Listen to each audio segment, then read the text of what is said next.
I'm Dr. J. I'm going to run down the Saturday WBER Alternative Milestones here on the only YouTube channel that matters. New Order there with Crafty from their 8th album, Waiting for the Siren's Call, which turns 15 tomorrow. One useless but interesting fact about that album is that it's the only New Order album that has a title track. That was the one interesting thing I could find about that one. Before that, Goldfinger did Counting the Days from their 3rd album, Stomping Ground, which celebrates 20 years tomorrow. That album also featured a cover of 99 Left Balloons, which we had earlier in the playlist. Newfound Glory's EP of movie song covers, called From the Screen to Your Stereo, also celebrates 20 years tomorrow.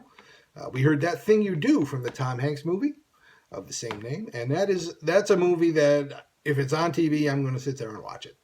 I love that movie. I'm not going to apologize for that either. Love that movie. The Exies self-titled debut album also celebrates its 20th anniversary tomorrow, and we heard Baby's Got a New Revelation. Their name, the Exies, is actually short for the Existentials, and that was a term that was coined by John Lennon. That was how he referred to groups of art students in Hamburg, Germany back in the 60s. They were the Exies. And they thought that was the only Beatles term that hadn't already been used. So there you go. Juliana Hatfield before that, from her 2nd solo album, Only Everything, which celebrates its 25th anniversary tomorrow. And we heard Universal Heartbeat. Juliana Hatfield's latest album is an album of covers of police songs. And it is very well named. It's called Juliana Hatfield Sings the Police. And that album came out last November. Before that, we had a double milestone from Mudhoney.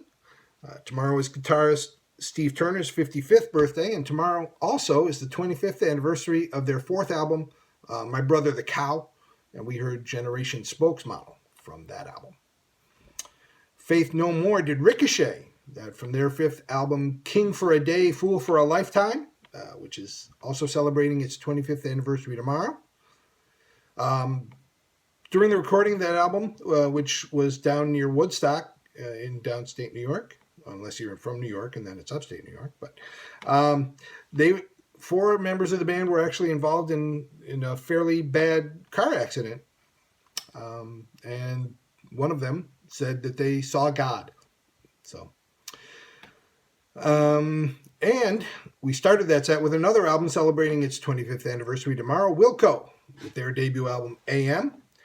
And we heard Box Full of Letters from that album. Wilco, I guess, looked at that album as a failure at the time because Uncle Tupelo had just broken up. And former bandmate Jay Farrar had started the band Sunvolt, and their debut album did better than AM did, both commercially and critically. So they didn't really like that album. And obviously they've done pretty well for themselves since then. We've got one more set of alternative milestones here, and then we're going to wrap this thing up. So we'll see you in a little bit.